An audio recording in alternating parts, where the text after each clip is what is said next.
ಆತ್ಮೀಯ H16 news ಅರ್ಥಾತ್ ಥೇ ಸೀತಾರಾಮ್ ನ್ಯೂಸದ ವೀಕ್ಷಕರೇ, ನಾನು ನಿಮ್ಮವ ಎಂ ಆಯುಧ ಮಲ್ಲಪ್ಪ ಜೊತೆವರು. ತಾವು ಈಗ ಸುದ್ದಿಗಳ ಲೋಕಕ್ಕೆ ಎಂಟ್ರಿ ಹೊಡಿತಾ ಇದ್ದೀರಿ. ಈ ಸುದ್ದಿಗಳನ್ನು ಪ್ರತಿಯೊಂದು ನೋಡೋ ಜೊತೆಗೆ ನಿಮ್ಮ ಅಭಿಪ್ರಾಯಗಳನ್ನು ಹಂಚ್ತಾ ಇರಿ. ಯಾಕಂದರೆ ಈ ಸುದ್ದಿಗಳು ನಿಮಗಾಗಿ, ನಿಮ್ಮ ಬದುಕಿಗಾಗಿ, ನಿಮ್ಮ ವೈಚಾರಿಕೆಗಾಗಿ, ನಿಮ್ಮ ತಿಳುವಳಿಕೆಗಾಗಿ ಅನ್ನೋದು ನಿಮಗೂ ಗೊತ್ತು. ಜೊತೆಗೆ ನಮಗೂ ನಿಮ್ಮೊಂದಿಗೆ ಇದೊಂದು ಮಾತಾಡುವಂಥ ಜೊತೆಗೆ ಸುದ್ದಿಗಳನ್ನು ಬಿಡುವಂಥ ಕೆಲಸ. ಈ ಕೆಲಸದಲ್ಲಿ ನಾವು ನಿಮ್ಮೊಂದಿಗಿದ್ದೀವಿ ಅಂತ ಹೇಳ್ತಾ ನೋಡ್ತಾ ಇರಿ ಈ ಸುದ್ದಿಗಳನ್ನು.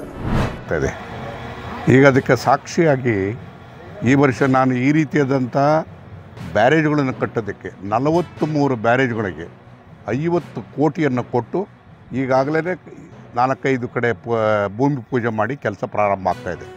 ಬಹುಶಃ ನನ್ನ ಇದು ಪ್ರಕಾರ ಇನ್ನು 6 ತಿಂಗಳು ವರ್ಷದೊಳಗಾಗಿ, ಅಂದರೆ ಮುಂದಿನ ವರ್ಷದೊಳಗಾಗಿ ಅದು ಎಷ್ಟು ನೀರನ್ನ ಹಿಡಿದಿಟ್ಕೊಳ್ಳೋಂಥ ಶೇಖರಣೆ ಮಾಡ್ಕೊಳ್ತಕ್ಕಂಥ ಆ ಶಕ್ತಿ ಭೂಮಿಗೆ ಎಷ್ಟು ಬರುತ್ತೆ ಅಂತಕ್ಕಂಥದ್ದನ್ನು ನಾವು ಅಂದಾಜು ಮಾಡೋದಕ್ಕೆ ಸಾಧ್ಯ ಇಲ್ಲ. ಇದು ಎಲ್ಲೋ ಒಂದು ಕಡೆಗೆ ಈಗ ಅಶೋಕ್ ಒಂದು ಮಾತು ಹೇಳ್ದ, ಬೆಂಗಳೂರಿಗೆ ಹೋಗಿದ್ದಂಥವರೆಲ್ಲರೂ ಬಂದು ಅಡಿಕೆಗಳನ್ನ ಕಟ್ತಾ ಇದ್ದಾರೆ ಅಂತೇಳಿ. ಇದು ಈ ಪರಿವರ್ತನೆ ನನಗೆ ಬೇಕಾಗಿತ್ತು. ಆ ಪರಿವರ್ತನೆ ಆಗಿದೆ. ಬೆಂಗಳೂರಿನಲ್ಲೆಲ್ಲ ಹೋಗಿ ಅದನ್ನು 20,000ಕ್ಕೆ 25,000ಕ್ಕೆ ಕೆಲಸ ಮಾಡ್ಕೊಳ್ಳೋದು ಬದಲು, ಒದ್ದಾಡೋದು ಬದಲು ಇವತ್ತು ಅಡಿಕೆ ಜಮೀನುಗಳಿದೆ, ಅಡಿಕೆಗಳಿಗೆ ಕಟ್ಟಿ ಇವತ್ತು ಅಷ್ಟೇ ಸುಖವಾಗಿರೋದಕ್ಕೆ ಸಾಧ್ಯ ಆಗ್ತದೆ. ಬಹುಶಃ ಇದು ನನ್ನ ಭಾಳ ವರ್ಷದ ಕನಸು ಇವತ್ತು ನೆನಸಾಗ್ತಾ ಇರ್ತಕ್ಕಂಥದ್ದು ನಾನು ನೋಡ್ತಾ ಇದ್ದೀನಿ. ಅವರು ಏನು ಇವತ್ತು ಸಾರ್ವಜನಿಕ ಸ್ಥಳದಲ್ಲಿ RSS ಅಂತಕ್ಕಂಥ ಸಂಘಟನೆ ಬಂದು ಅಲ್ಲಿ ಕಾರ್ಯಕ್ರಮ ಮಾಡೋದಕ್ಕೆ ಅವಕಾಶ ಇಲ್ಲ ಅನ್ನೋಂಥ ಒಂದನ್ನು ಆದೇಶ ಹೊರಡಿಸ್ಬೇಕಂತ ಮುಖ್ಯಮಂತ್ರಿಗೆ ಏನು ಪತ್ರ ಬರೆದಿದ್ರು. ಅದು ಖಂಡಿತ ಸ್ವಾಗತಾರ್ಹ ಮತ್ತು ಸಮರ್ಥನೀಯ ಕೂಡ. ಅದು ಯಾಕೆಂದರೆ ಎಲ್ಲ ಶಾಲಾ ಕಾಲೇಜುಗಳು ಎಲ್ಲ ಸಾರ್ವಜನಿಕರಿಗೆ ಸಂಬಂಧಪಟ್ಟಿರ್ತಕ್ಕಂಥ ಸ್ಥಳಗಳು. ಅಲ್ಲಿ ಯಾವುದೇ ಜಾತಿ, ಧರ್ಮ, ಲಿಂಗ ಅಂಥ ರೀತಿಯ ಇವಿರಲ್ಲ. ಎಲ್ಲರೂ ಒಂದು ಕಡೆ ಸೇರೋಂಥ ಕ್ಷೇತ್ರಗಳಲ್ಲಿ ಯಾವುದೇ ಸಂದರ್ಭದಲ್ಲಿ ಒಂದು ಧರ್ಮಕ್ಕೆ ಸಂಬಂಧಪಟ್ಟಂಥ ಒಂದು ಸಂಘಟನೆಯವರು ಅಲ್ಲಿ ಬಂದು ಕಾರ್ಯಕ್ರಮ ಮಾಡೋದಕ್ಕೆ ಅವಕಾಶ ಕೊಡಬಾರ್ದು. ಅಕಸ್ಮಾತ್ ಮುಸ್ಲಿಮರು ಕೇಳಿದ್ರು ಕೊಡಬಾರ್ದು, ಕ್ರಿಶ್ಚಿಯನ್ರು ಕೇಳಿದ್ರು ಕೊಡಬಾರ್ದು, ಅಥವಾ ಹಿಂದೂಗಳು ಕೇಳಿದ್ರು ಕೊಡಬಾರ್ದು. ಯಾಕಂದರೆ ಅದು ಎಲ್ಲರ ಸ್ಥಳ, ಎಲ್ಲರೂ ಸೇರಿ ಪಾಠ ಮಾಡೋಂಥ ಸ್ಥಳ. ಮತ್ತು ಮಕ್ಕಳಿಗೆ ಆ ವಯಸ್ಸಿನಲ್ಲಿ ವಿಷಪೂರಿತವಾಗ್ತಕ್ಕಂಥ ಭಾವನೆಯನ್ನು ಬಿದ್ದೋದಕ್ಕೆ ಅವಕಾಶ ಕೊಡಬಾರ್ದು. ಈಗ ಆಗ್ತಿರೋದು ಅದೇ ಕೆಲಸ. ಏನಂದರೆ ಚಿಕ್ಕ ಮಕ್ಕಳಿಗೆ ನಮಗೆ ನಂಬ್ತಿರಲ್ಲ, ಕೆಲವರೆಲ್ಲ ಚಿಕ್ಕ ಮಕ್ಕಳು ಕೇಳ್ತಾರೆ, ನಾವು ಹಿಂದೂಗಳಂತೆ, ಅವರು ಮುಸ್ಲಿಮರಂತೆ, ಅವ್ರು ಕ್ರಿಶ್ಚಿಯನ್ರಂತೆ. ಅವ್ರಿಗೆ ನಮಗೆ ಬೆಳಿಗ್ಗೆ ಮಿನಿಸ್ಟ್ರು ಬಂದು ಗೀತಾ ಸಾರ ಅಂತ ಪುಸ್ತಕ ಕೊಟ್ಟರು, ಮುಸ್ಲಿಮನ್ಗೆ ಯಾಕೆ ಕೊಡಲಿಲ್ಲ ಅಂತ ನನಗೆ ನೇರವಾಗಿ ನನ್ನ ಮೊಮ್ಮಳೆ ಪ್ರಶ್ನೆ ಕೇಳಿದ್ದು. ಅಂದರೆ ಚಿಕ್ಕ ವಯಸ್ಸಿಗೆ ಮಕ್ಕಳ ಮನಸ್ಸಿನಲ್ಲಿ ಕೆಟ್ಟ ಪರಿಣಾಮ ಬೀರುವಂತಹ ಧಾರ್ಮಿಕವಾಗಿರ್ತಕ್ಕಂಥ ಒಂದು ಹುಸಿ ಭಾವನೆಯನ್ನು ತುಂಬಾರ್ದು.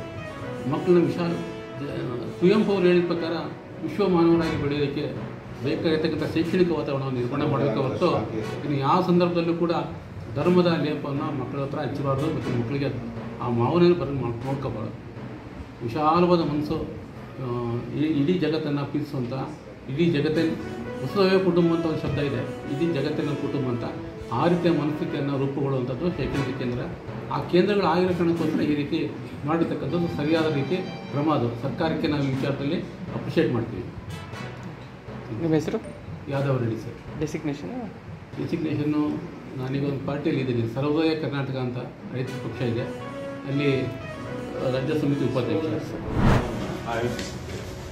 ಇದನ್ನು ಜಜಾಮು ವೈದ್ಯಕೀಯ ಮಹಾವಿದ್ಯಾಲಯ SS institute of medical science ಮತ್ತು ನಮ್ಮ ದಾವಣಗೆರೆಯಲ್ಲಿ ಇರುವಂಥ ನೇತ್ರ ತಜ್ಞರು ಎಲ್ಲರೂ ಸೇರಿ ಇದನ್ನು ಆಯೋಜಿಸ್ತಾರೆ. ಈ ಒಂದು ಸಮಾರಂಭದ ಉದ್ಘಾಟನೆ 14ನೇ ತಾರೀಕು 12 ಗಂಟೆಗೆ ನಡೆಯಲಿದೆ.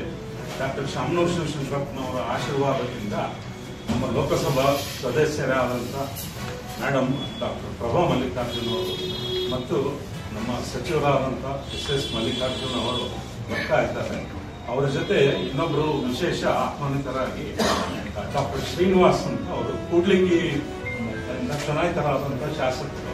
ಅದರ ಜೊತೆಗೆ ಅವರು ಡೆಲ್ಲಿ ಏಮ್ಸ್ನಲ್ಲಿ ಇದೇ ಆಪ್ಥಾಲ್ಮಾಲಜಿ ಹುದ್ದೆಯನ್ನು ಮುಗಿಸ್ಕೊಂಡಿದ್ದಾರೆ. ಸೊ ಹಾಗಾಗಿ ಅವರನ್ನು ಕೂಡ ಕರೆದಿದ್ದಾರೆ. ಸುಮಾರು ಈವರೆಗೆ ನಿನ್ನೆ ತನಕ 1100 ಜನ ವೈದ್ಯರು ಇದಕ್ಕೆ ನೋಂದಾಯಿಸಿಕೊಂಡಿದ್ದಾರೆ.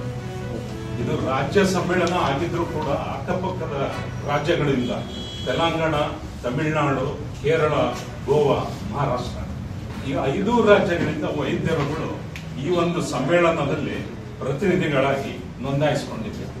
ಇದರ ಜೊತೆಗೆ ಈ ಒಂದು ಸಮ್ಮೇಳನದಲ್ಲಿ ನಮ್ಮ AIIMS Delhi, all India institute of medical science Delhi, ಮತ್ತೆ ಕಲ್ಕತ್ತಾ, ಚೆನ್ನೈ, ಹೈದರಾಬಾದ್ ಈ ನಗರಗಳಿಂದ ನಾವು ಹೆಸರಾಂತ ವೈದ್ಯರುಗಳನ್ನ ಕರೆಸ್ತಿದ್ದೇವೆ.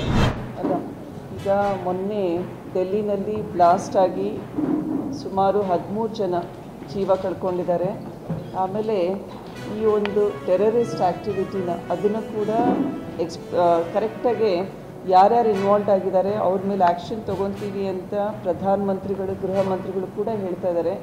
ಬಟ್ ನಾವು ನಮ್ಮ ದೇಶದ ರಾಜಧಾನಿ ಡೆಲ್ಲಿ, ಅದು ರೆಡ್ ಫೋರ್ಟ್ ಅನ್ನೋದು ಅಷ್ಟೊಂದು ಇಂಪಾರ್ಟೆನ್ಸ್ ಇರುವಂತಹ ಒಂದು ಮಾನ್ಯುಮೆಂಟಲ್ ಸೈಟ್ ಇದೆ. ಅಲ್ಲಿ ಸುಮಾರು ಜನಸಂದಣಿ ಇದೆ. ನಾನು ಕೂಡ ಡೆಲ್ಲಿಗೆ ಹೋದಾಗ 1 ತಿಂಗಳ ಕೆಳಗೆ ಅಲ್ಲಿ ದೇವಸ್ಥಾನಕ್ಕೂ ಹೋಗಿ ಬಂದಿದ್ದೀನಿ, ಗೌರಿಶಂಕರ್ ದೇವಸ್ಥಾನಕ್ಕೆ. ಎಕ್ಸಾಕ್ಟ್ ಸ್ಪಾಟ್ ಅಲ್ಲೇ ಹೂವು ಹಣ್ಣು ಖರೀದಿ ಮಾಡಿ ದೇವಸ್ಥಾನಕ್ಕೆ ಹೋಗಿರೋದು. ಸೊ ಇಂಥ ಜನಸಂದಣಿ ಪ್ರದೇಶದಲ್ಲಿ ಪೆಹಲ್ಗಾಮ್ ಆಯಿತು, ಪುಲ್ವಾಮಾ ಆಯಿತು, ಅದಾದಮೇಲೆ ಆಗ್ತಾ ಇರೋದು ಡೆಲ್ಲಿನಲ್ಲಿ ಟೆರರ್ ಅಟ್ಯಾಕು. ಸೊ ಅದರಿಂದ ನಮ್ಮ ಹೋಮ್ ಮಿನಿಸ್ಟ್ರಿ, ಡಿಫೆನ್ಸ್ ಮಿನಿಸ್ಟ್ರಿ ಇವರೆಲ್ಲರೂ ಎಚ್ಚೆತ್ಕೊಂಡು ದೇಶದಲ್ಲಿ ಟೆರರಿಸ್ಟ್ ಆ್ಯಕ್ಟಿವಿಟೀಸ್ನ ಸರಿಯಾಗಿ ಟ್ರ್ಯಾಕ್ ಮಾಡಬೇಕು. ನಮ್ಮ ಜನತೆಗೆ ಒಂದು ಸುರಕ್ಷಿತ ವಾತಾವರಣವನ್ನು ಅವ್ರು ಕಲ್ಪಿಸಬೇಕಾಗುತ್ತೆ.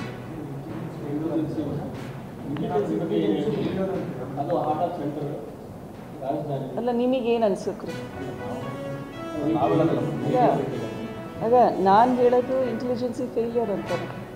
It is clearly intelligence failure. ನಾವು ಟ್ರ್ಯಾಕ್ ಮಾಡಿಕೊಂಡು ಈ ರೀತಿ ಇಷ್ಟೊಂದು KG ಗಟ್ಟಲೆ ಏನು ಎಕ್ಸ್ಪ್ಲೋಸಿವ್ ಮೆಟೀರಿಯಲ್ ರಿಕವರ್ ಮಾಡ್ತಾ ಇದ್ದಾರೆ. ಒಂದು ಮೆಡಿಕಲ್ ಇನ್ಸ್ಟಿಟ್ಯೂಷನ್ನಲ್ಲಿ ಟೆರರಿಸ್ಟಿಂದು ಒಂದು ಹೈಡೌಟ್ ಆಗ್ತಾ ಇದೆ. ಸೊ ಇದನ್ನು I think our home ministry ಅವರೆಲ್ಲ ಎಚ್ಚೆತ್ಕೊಂಡು ಅಂಥ ಸ್ಪಾಟ್ಸ್ನ ಐಡೆಂಟಿಫೈ ಮಾಡಬೇಕು. ಒಂದು ನಾವು ಮಾಡಿದಂತಹ ಆಪ್ರೇಷನ್ ಸಿಂಧೂರ್ ಅದರ ಒಂದು ಆನ್ಸರ್ ಇದು ಅನ್ನೋ ಹಾಗೆ ಹೇಳಿದರು ಭಯೋತ್ಪಾದಕರು. ಹೌದ್ರಾ? It's an answer for the operation Sindoor activity ಅಂತ. ಸೊ ಇದ್ರ ಬಗ್ಗೆ ಕೂಡ ನಮ್ಮ ಕೇಂದ್ರ ಸರ್ಕಾರ ಇನ್ನೂ ಎಚ್ಚೆತ್ಕೊಂಡು ಕೆಲಸ ಮಾಡಿದ್ರೆ ಇವತ್ತೇನು 13 ಜನ ಅಂತ ಹೇಳ್ತಾ ಇದ್ದೀವಿ. ಸೊ ಇದನ್ನು ಸರಿಯಾಗಿ ಟ್ರ್ಯಾಕ್ ಮಾಡಲಿಲ್ಲದ್ರೆ it's going to be very difficult. ಆಮೇಲೆ ನಮ್ಮ ಎಲ್ಲ ಸಿಟಿಸನ್ಸು ಸ್ಪೆಷಲಿ ಅಲ್ಲಿ 5 ಬೇರೆ ಬೇರೆ ಧರ್ಮದ ಒಂದು ಚರ್ಚ್ ಇದೆ, ಗುರುದ್ವಾರ ಇದೆ. ನಾನು ಅದನ್ನ ನೋಡಿ ಚಾಂದಿನಿ ಚೌಕ್ನಲ್ಲಿ ಅದನ್ನ ನೋಡಿ ಖುಷಿ ಆಯಿತು ಗೌರಿಶಂಕರ್ ದೇವಸ್ಥಾನಕ್ಕೆ ಹೋದಾಗ. ಸೊ ಈ ರೀತಿ ಒಂದು ನ್ಯಾಷನಲ್ ಇಂಟಿಗ್ರೇಷನ್ ಅಂತ ನಾವೇನು ಹೇಳ್ತೀವಲ್ಲ ಅದರದ್ದು ಒಂದು ಎಕ್ಸಾಂಪಲ್ ಇತ್ತು. ಎಲ್ಲ ಧರ್ಮದ ಜನರು ಕೂಡ ಅಲ್ಲಿ ವಿಸಿಟ್ ಮಾಡ್ತಾರೆ. ಅಲ್ಲೇ ಟೆರರಿಸ್ಟ್ ಅಟ್ಯಾಕ್ ಮಾಡ್ತಾ ಇದ್ದಾರೆ ಅಂದರೆ ನಮ್ಮ ಸೆಕ್ಯುರಿಟಿ ಇನ್ನೂ ಬಿಗಿಯಾಗಿರಬೇಕಿತ್ತು. ಒಂದು ವ್ಯವಸ್ಥೆ ಫೇಲ್ಯೂರ್ ಅಂತಲೇ ನಾವೆಲ್ಲರೂ ಹೇಳ್ತಾರೆ. ಆದ್ಮೇಲೆ ಎಲ್ಲ ಸುದ್ದಿಗಳನ್ನು ನೋಡಿದ್ರಲ್ಲ, ಏನು ಅನಿಸ್ತು ನಿಮಗೆ? ಇದರಲ್ಲೇ ನಿಮ್ಗೆ ಲೈಕ್ ಆಗಿರ್ಬೋದು, ಡಿಸ್ಲೈಕು ಆಗಿರ್ಬೋದು, ಕಾಮೆಂಟ್ ಬೇಡಪ್ಪ ಅಂತೂ ಅನಿಸಿರ್ಬೋದು, ಕಾಮೆಂಟ್ ಮಾಡಬೇಕಪ್ಪ ಅನಿಸಿರ್ಬೋದು, ಶೇರ್ ಮಾಡಬಾರ್ದಪ್ಪ ಅನಿಸಿರ್ಬೋದು, ಅದು ಮಾಡಬೇಕು ಅನಿಸಿರ್ಬೋದು. ಏನಾದರೂ ಆಗಲಿ ಶೇರ್ ಮಾಡ್ತಾಯಿರಿ, ಈ ನ್ಯೂಸ್ಗಳನ್ನ ಹಂಚ್ತಾ ಇರಿ, ಜೊತೆಗೆ ಇದಕ್ಕೆ ಸಬ್ಸ್ಕ್ರೈಬ್ ಆಗ್ತಾಯಿರಿ ಅಂತ ಹೇಳ್ತಾ H16 ನ್ಯೂಸ್ ಅರ್ಥಾತ್ ಹೇ ಸೀತಾರಾಮ್, ಇದು ಸತ್ಯದ ಕೈಗೆ ನಡಿ. ವಂದನೆಗಳು.